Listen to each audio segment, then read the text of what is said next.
Hello दोस्तों, जय हिंद। उम्मीद है आप सब लोग मस्त होंगे और अपनी पढ़ाई में व्यस्त होंगे। आज आप सभी को उत्तर प्रदेश कांस्टेबल जो 26,000 की वैकेंसी है और Uttar Pradesh head radio operator, assistant operator और वर्कशॉप स्टाफ में जो आपका पहला चैप्टर है जो चल रहा है नंबर सिस्टम, उसका आज आपका जो अगला पार्ट लेकर के आए हैं और कुछ क्वेश्चन को देखते हैं और अंत में जरूर देखिएगा कुछ थियरी बताएंगे। वो थियरी क्या बताएंगे वो अभी बताते हैं हम अंत में। तो सबसे पहले हम आते हैं और क्वेश्चन को देखते हैं और देखते हैं कि आप हमें आपकी परीक्षाओं में क्वेश्चन कैसे पूछता है। तो जरा देखिएगा। तो पहला क्वेश्चन क्या है, करा यदि किसी संख्या का 1/7, यदि किसी संख्या का 1/7, तो मान लेते हैं सबसे पहले कि माना संख्या x है। तो कह रहा है संख्या का 1/7 माने संख्या का बटे 7 कर दिए। कह रहा संख्या से घटाया जाता है, मतलब x से जब घटाया जाता है माने उसी संख्या से घटा जाता है, घटा दिए हम। तो क्या होता है, तो परिणाम जो आता है यानी जो परिणाम आपका आता है वो कह रहा है उस संख्या से 30 कम होगा। 30 कम कर रहा ना, उस संख्या से 30 कम होगा। संख्या से 30 कम कर दिए। अब सवाल देखिए क्या था कि किसी संख्या का 1/7 भाग उस संख्या से कम है और इसका जो परिणाम आता है वो उस संख्या से 30 कम है। तो जरा इसी को सॉल्व कर लीजिए। तो 7 में x का गुणा होगा तो कितना हो जाएगा, हो 7x माइनस x बटा 7 बराबर x माइनस 30। इसी को आपको हल करना है। 7 उधर गुणा करेगा तो क्या हो जाएगा भाई, 7x माइनस x बराबर 7 का x में गुणा होगा तो 7x माइनस 7 के 210।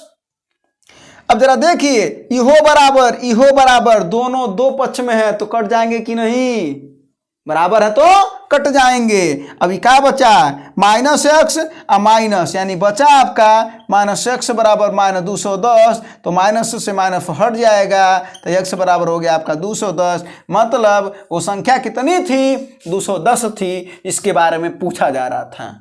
तो बस आपने सिंपली एक छोटा सा बात था, इसी को आपने समझा और आपने आंसर लगा लिया। तो ऐसे ही कुछ छोटे छोटे क्वेश्चन होते हैं जो आपकी परीक्षाओं में पूछते हैं, आते हैं और ये आपके सामने आते रहते हैं टाइम टू टाइम।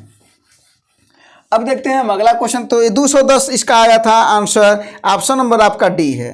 तो अब बात करते हैं अगले प्रश्न पर और देखते हैं आपका अगला प्रश्न क्या है। तो आइए पढ़ते हैं। कह रहा है दो संख्याओं का गुणनफल 24 है। तो भाई संख्या माना एक ठो x है और एक ठो है y। तो कह रहा है इनका गुणनफल कितना भाई, 24 है।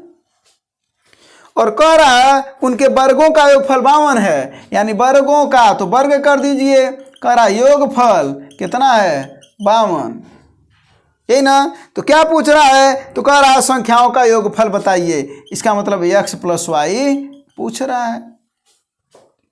तरीका दो है, एक बताएंगे ट्रिक से और एक बताएंगे आपको मेथड से। तो आइए सबसे पहले मेथड को समझ लेते हैं। तो देखिए जरा, आपको पता होगा कि x प्लस वाई का होल स्क्वायर बराबर होता है x square plus Y square plus 2xy। बताइए होता है कि नहीं, होता है। अभी बताइए दोनों का मनवा देखिए कितना दिया है, 52। तो यहाँ पर रख दीजिए 52 आ प्लस इसका मनवा हो गया 52 आ प्लस 2xy। तो xy का मान 24, तो 2 का 24 में गुणा करेंगे तो बताइए हो नहीं जाएगा क्या, ये 48 हो जाएगा। और जब दोनों को जोड़ेंगे तो कितना आएगा, 100। तो x प्लस वाई का होल स्क्वायर बराबर आया आपका 100। तो x प्लस वाई का मान कितना आएगा महाराज, 10। भाई 100 10 का तो वर्ग होता है तो 10 आ गया। कहिए कि ऐसे ही कैसे लगाएंगे। तो जरा देखते हैं कि कोई दो संख्या मानिए जिनको जोड़ने पर 10 गुणा करने पर 24 आ जाए और उनके वर्गों को जोड़ने पर कितना आ जाए, 52। तो जरा देखा जाए। और सबसे पहली बात ये छोटा है ना तो थोड़ा सा मानते हैं। तो मान लेते हैं हम कि 6 और 4। तो 6 चौक को 24 आ 6 का वर्ग होता है 36 आ 4 का वर्ग होता है 16 आ दोनों उनको जोड़ेंगे तो आ जाएगा 52। इसका मतलब ये भी सही हो गया, 52 भी आ गया। यानी 6 का जब वर्ग किए तो 36 हो गया, 4 का वर्ग 16 हो गया, दोनों को जोड़े तो 52 आ गया। आ दोनों का गुणा करने पर 24 आ रहा था। आ पूछ क्या रहा था, दोनों का जोड़। तो 6 4 कितना हो जाएगा, 10। आप चाहे तो सोच करके भी लगा सकते हैं। तो ये हो गया आपका आंसर क्वेश्चन 10। ऑप्शन नंबर आपका कौन सा भाई? बी वाला आंसर है। और अब देखते हैं अगला क्वेश्चन और समझते हैं कि अगले क्वेश्चन में क्या है। और ये चैप्टर आपकी परीक्षाओं में पूछे जाते हैं, थोड़ा इंपॉर्टेंट होता है। 2-3 क्वेश्चन 4 क्वेश्चन आप देखते होंगे। आप previous year Uttar Pradesh constable का पेपर उठाइए और आपको नजर आएगा कि इससे क्वेश्चन पूछे गए हैं। ठीक है, तो आते हैं अगले क्वेश्चन पर और समझने की कोशिश करते हैं कि अगला क्वेश्चन क्या है। आइए, कह रहा है 2 संख्याओं का योग 22 है। फिर से वही बात, एक संख्या x है और एक y है, तो कह रहा है दोनों का योग कितना भाई? 22। ठीक है, ये पहली बात कर दिया। दूसरी बात, एक संख्या का 5 गुना दूसरी के 6 गुने के बराबर है। एक का 5 गुना दूसरी के 6 गुने के बराबर है। तो कह रहा है उनमें से बड़ी संख्या बताइए।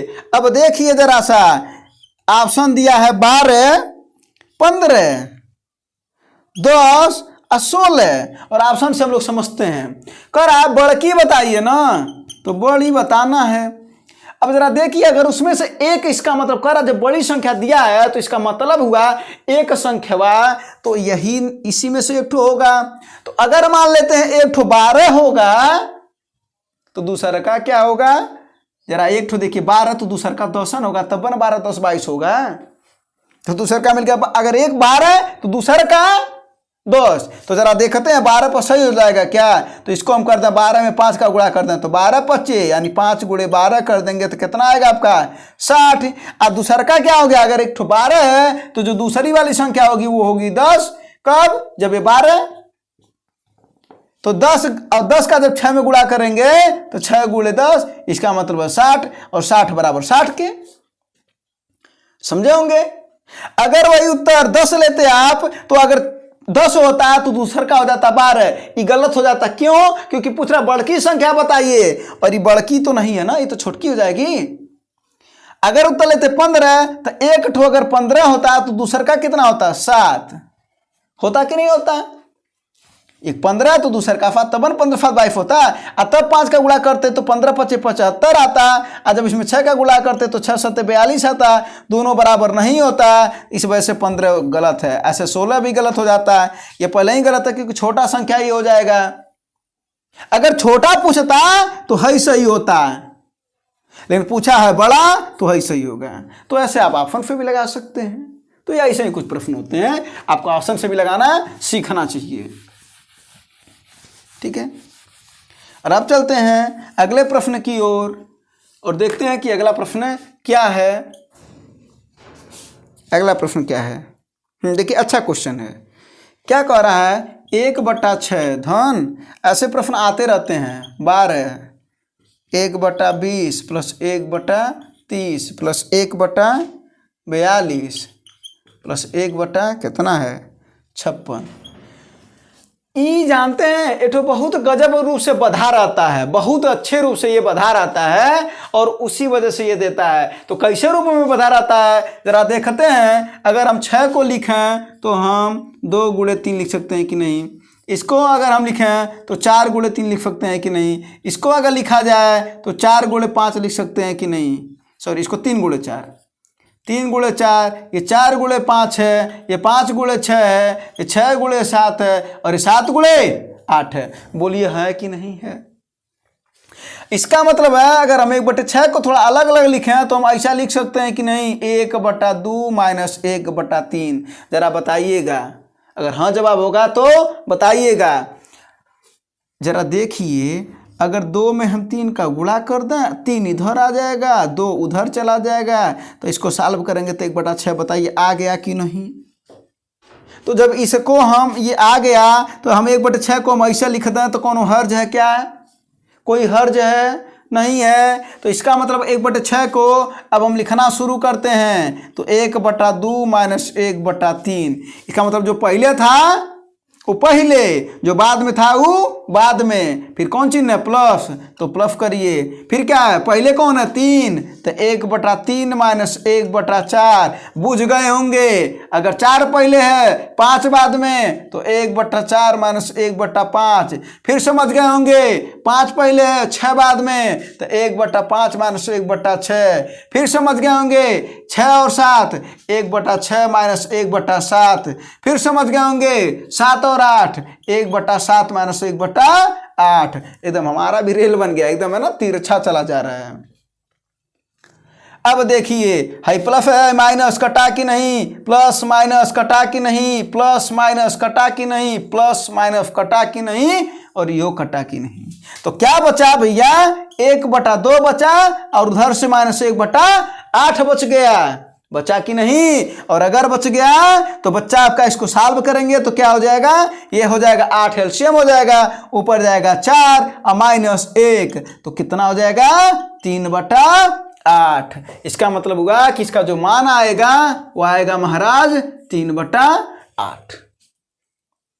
तो देखिए क्या ये कितना बढ़िया रूप से बधा था, 6 2 × 3 12 3 × 4 ऐसे कितना रूप से बधा था, उसको हमने माइनस के रूप में लिख दिया। सब कट गया, पहला बचा, अंतिम बचा, उत्तर है ना। तो आपका आंसर आया 3/8। कौन सा है भैया ऑप्शन आपका बी है। तो कुछ ऐसे प्रश्न हैं। अब देखते हैं कुछ अगले टाइप का प्रश्न, है ना, अगले टाइप का प्रश्न। तो अगला जो टाइप का प्रश्न है वो छोटा है, थोड़ा सा समझना है बस। कह रहा है शालिनी, तनवीर और राशिद ने एक केक को साझा किया। केक हो, बर्थडे, देखते हो ना अभी इस समय खूब बर्थडे मनाते हैं। इस समय तो चलन चल जा रहा है बर्थडे मनाने का, हर जगह बर्थडे बड़ी हावी हो रहा है हर त्योहार पे, है ना। ज़्यादा लोगों का 1 साल उम्र खत्म हो रहा है तो लोग खुशी मना रहे हैं। क्यों? क्योंकि हमारा 1 साल उम्र खत्म हो गया है, तो बर्थडे का चलन है, तो केक है। तो आइए हम लोग भी देखते हैं केक वाला, ठीक है। मनाना चाहिए, आपकी इच्छा, आप कुछ भी करिए, पढ़ाई जरूर करिए, ठीक है ना। क्योंकि एक चीज बता दे रहे हैं, कहा जाता है जीवन एक तो वो है जो हमें हमारे माँ बाप ने दिया है, और एक जीवन वो होता है जब हम जाब पा जाते हैं, अपने पैर पर, कहा जाता है जब खड़ा हो जाते हैं तो हमारे जीवन का एक शुरुआत वहां से होता है, ठीक है। तो ये भी आपको समझना है। तो हमारे लिए तो कहा जाए, अगर आप हमसे कहेंगे कि बर्थडे कब मनाना चाहिए तो हम तो यही कहेंगे जब आप नौकरी पा जाइए, जब आपका वर्दी का सपना है तब आप पा जाइए, उस दिन आप बर्थडे बिल्कुल मनाइएगा, एकदम शान से मनाइएगा, शौक से मनाइएगा, जहाँ इच्छा होगा घूमने जाइएगा, फिर कोई रोकने वाला नहीं होगा, कोई टोकने वाला नहीं होगा। फिर देखिएगा लोग कहेंगे भी कि हाँ इसने मेहनत किया था, हमें पहले ही से पता था, जब इसका जन्म हुआ था तभी पता था हमको कि ये देखने से ही लग रहा है भैया ये कांस्टेबल बनेगा।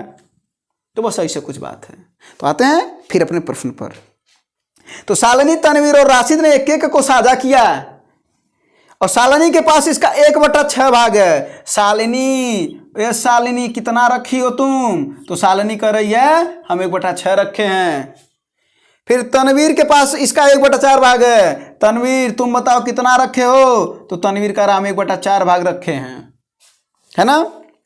और क्या कह रहा है भाई कि शेष भाग राशिद के पास है, बाकी शेष किसके पास है? राशिद। किसके पास? राशिद। तो जरा ये बताइए इन दोनों के पास कितना है? तो आप कहेंगे 1/6 देन 1/4 कहेंगे, सॉरी। तो क्या हो जाएगा, होई 24 और 6 और 4 इधर जाएगा, है ना। तो 6 से 4 कटेगा तो 4 और प्लस 6 तो हो जाएगा 10/24 और 2 × 10 और 2 बराहियम 24 तो हो गया 5/12। इसका मतलब हुआ कि शालिनी और तनवीर के पास कितने हैं? 5/12। और कुल कितना होता है? तो कुल होता है 1।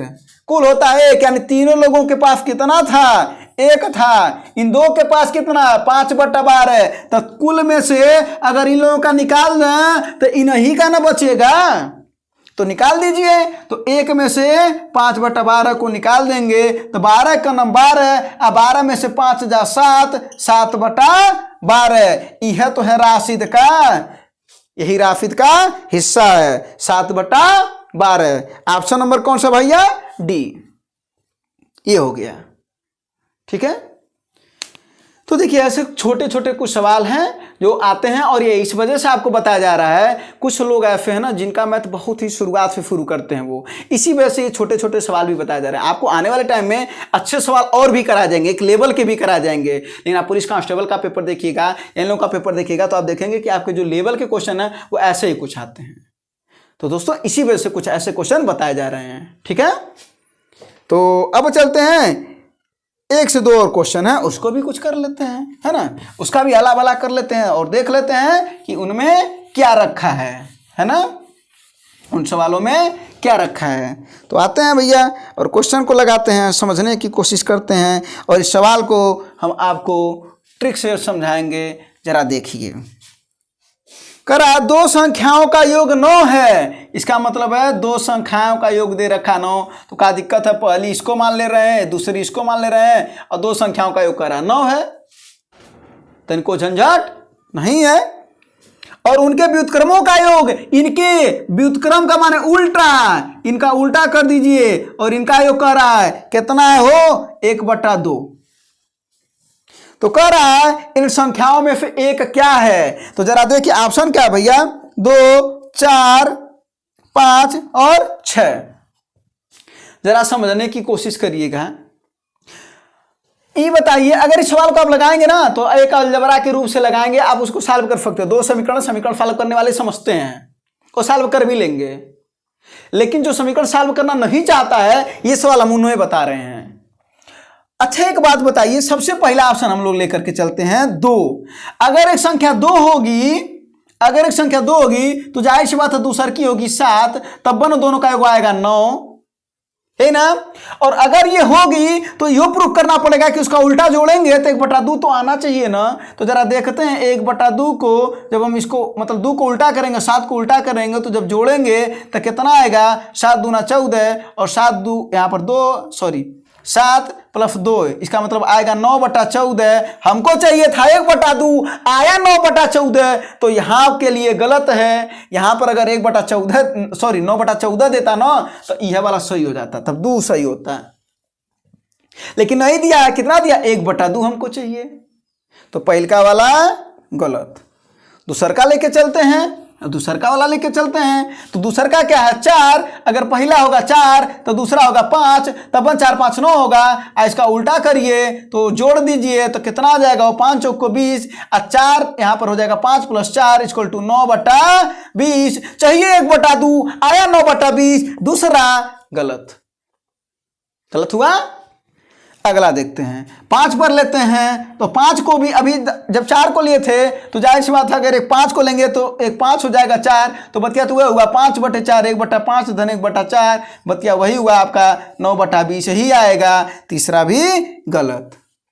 अब चौथा बचा, चाहे इसी को मार दीजिए, नहीं तो प्रयोग करके देख लेते हैं कि 6 है, 1 हुआ 6 तो दूसरा हुआ 3, तभी ना 6 3 9 होगा। इसको उल्टा करिए, दोनों को उल्टा किया, जोड़ा और यहाँ पर एलसीएम होगा 6, यहाँ पर बचेगा 1, क्योंकि जो एलसीएम होता है ना उसी से भाग किया जाता है।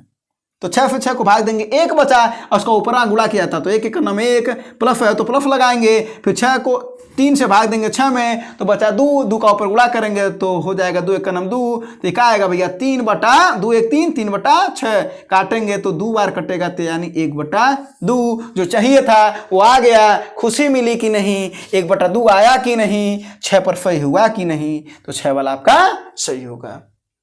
ये हो गया ऑप्शन पे लगाना। अगर आप लगाए होते तो आप तुरंत समझ गए होते ऑप्शन से।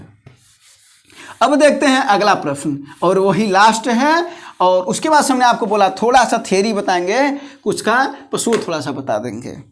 तो ये लास्ट क्वेश्चन है। तो देखिए क्या कर रहा है, यदि किसी पिज्जा के 2/3 भाग का मूल्य 2/3 भाग का मूल्य कितना है, कह रहा 300 है। तो जरा बताओ 3/5 भाग का मूल्य कितना होगा। ये तो बड़ा आसान सा सवाल है भैया। इस टाइप के सवाल को हम क्या करेंगे, जरा देखिए कैसे लगाते हैं। कहा जाता ना 2 रुपये में अगर 4 केला तो 4 रुपये में कितना, तो कहते हैं ना इन दोनों का गुणा कर दीजिए 4 × 4, इसको नीचे कर दीजिए /2, तो 2 दूना 4 और 4 दूना 8। वैसे इसका खेल है, अगर इतना में इतना तो इतना में कितना, तिरछा गुणा हो जाएगा। इसका गुणा करिए 3/5 × 300 अब बटा 2/3 कर देंगे तो बटा 3 कर दीजिए। अब देखिए इसको काट दिए, 5 छक्के 30, तो ऊपर हो जाएगा 180 अब बटा 2, ये 3 नीचे है तो ये ऊपर चला जाएगा।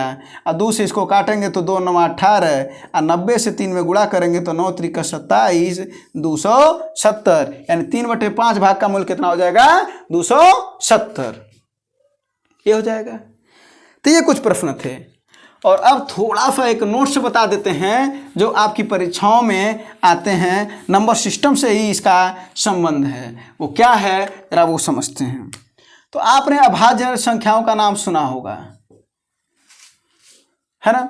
एक होता है अभाज्य, एक होता है विभाज्य या जिसे आप कहते हैं भाज्य, ठीक है ना। और एक होता है, यहां पर लिख देते हैं, सह अभाज्य। अरे कई बार आता है सहभाज्य, निम्न से सहभाज्य संख्या क्या है, निम्न से सहभाज्य संख्या क्या है। तो सबसे पहले बताते हैं अभाज्य संख्या जो एक और अपने के अलावा किसी से न कटे, एक और अपने के अलावा किसी से न कटे, उसे कहते हैं हम अभाज्य संख्या। जो एक खुद से और किसी और से, जैसे यहां पर, और सबसे छोटा प्राइम नंबर, इसी को हम प्राइम नंबर कहते हैं, प्राइम नंबर इसी को कहते हैं। तो सबसे छोटा होता है 2, फिर 3, फिर 5, फिर 7। अब देखिए 2 किससे कटेगा, या तो 1 से कटेगा, या तो 2 से कटेगा, किसी और से नहीं कटेगा। 7 किससे कटेगा, या तो 1 से कटेगा, या तो 7 से कटेगा, किसी और से नहीं कटेगा। तो ऐसे 1 से लेकर के 100 तक कुल कितने प्राइम नंबर हैं, कुल 25 प्राइम नंबर हैं। 1 से लेकर 50 तक कुल कितने प्राइम नंबर हैं, 15 प्राइम नंबर हैं। तो 50 से लेकर के 100 तक कितने हुए, वो हुए 10। ये सब याद रखे रहिएगा, ये सब याद रखे रहिएगा। और एक तो बड़ी इंपॉर्टेंट क्वेश्चन बता दे रहे हैं, याद आ रहा तो बता दे रहे हैं कि 1 से लेकर के 100 तक के सभी संख्याओं के अंकों का योग, संख्याओं का योग नहीं। अगर संख्याओं का योग पूछेगा तो 50-50, लेकिन ये संख्याओं का योग होगा, संख्याओं का योग। और अगर अंकों का योग पूछा, अंकों का, तो 901। याद रखे रहिएगा, बहुत बार क्वेश्चन पूछा गया है, बहुत बार। तो समझिएगा इस बात को कि अगर कह देगा 1 से लेकर के 100 तक सभी संख्याओं का योग कितना, तो 50-50। अंकों का योग, अंकों का मतलब समझ रहे हैं, जैसे 12 13 सब लिखा रहता तो इसको जोड़ दीजिए, 2 1 3, इसको जोड़ दीजिए, 3 1 4, ऐसे इस तरीके से अगर जोड़ा जाए तो उनका योग होगा 901। याद रखे रहिएगा। और 1 से लेकर के 100 तक के 25 अभाज्य संख्या है, 1 से 50 तक 15, और 50 से 100 मतलब 51 से 100 के बीच में 10 अभाज्य संख्याएं हैं। तो ये हो गया अभाज्य संख्या जो एक और अपने से कटती है। विभाज्य संख्या जो एक और अपने से और किसी और से, किसी और से भी, गैरों से भी, गैरों से भी। जैसे 4, अब 4 देखिए 1 से कटेगा, 4 देखिए 2 से कटेगा, 4 देखिए 4 से कटेगा। 3 लोगों से कटा कि नहीं, ये केवल 2 लोगों से कट रहा है, ये कम से कम 3 लोगों से कटेगा, उसी को हम कहते हैं विभाज्य संख्या या भाज्य संख्या। और बात करें अगर सभाज्य संख्या की, तो सभाज्य संख्या क्या होता है, ये 2, इसमें कम से कम 2 संख्या होती है। इसमें कितनी संख्या होती है, 2 संख्याएं। मतलब जाहिर सी बात है सहभाज्य संख्या माने 2 लोग तो होबे करेंगे ना। तो इनका मौसा एक होता है, मौसा का एक होना जरूरी होता है। जैसे 3 और 5 का मौसा कितना हुआ, 1। अगर हम कह दें 2 और 4 का मौसा कितना हुआ, तो 2 और 4 का मौसा हुआ 2। ई नहीं है, ये सभाज्य संख्या नहीं है। इसका मतलब हुआ कि सभाज्य संख्या का जो मौसा है वो 1 होना जरूरी है, 1 होना जरूरी है। ये तीनों के बारे में हो गया। और जो अगला एक पॉइंट बताते हैं कि 1 से लेकर के 100 तक सभी जो अंक हैं, सभी जो अंक हैं माने 1 2 3 4 ये सब जो भी अंक हैं कितनी बार आते हैं, तो 20 बार आते हैं। कितनी बार आते हैं भाई, 20 बार। जैसे क्वेश्चन पूछा जाए कि 1 से लेकर के 100 तक 5 कितनी बार आता है, आप याद रख लीजिए 20 बार आता है। कितनी बार, 20 बार। तो ऐसे कुछ प्रश्न हैं जो आपकी परीक्षाओं में पूछे जाते हैं। तो दोस्तों उम्मीद है कि ये सब प्रश्न समझ में आया होगा, और ये हमने थोड़ा सा डिटेलिंग बता दिया। और आपकी परीक्षाओं में कहीं कहीं से प्रश्न बनते हैं, जो भी चीजें बताए हैं आप उसको नोट जरूर कर लीजिएगा, वरना समझ में, अरे क्या नाम है, सॉरी, अगर आपकी परीक्षा में आएगा फिर आप नहीं कर पाएंगे तो पछताएंगे। उससे बढ़िया है आप थोड़ा सा लिख करके पछता लीजिए, कल पछताने की जरूरत नहीं पड़ेगी। तो उम्मीद है आप मेहनत कर रहे होंगे, बेहतर से लगे रहिए, सिलेक्शन आपका होगा, इस बार निश्चित होगा। धन्यवाद दोस्तों, जय हिंद।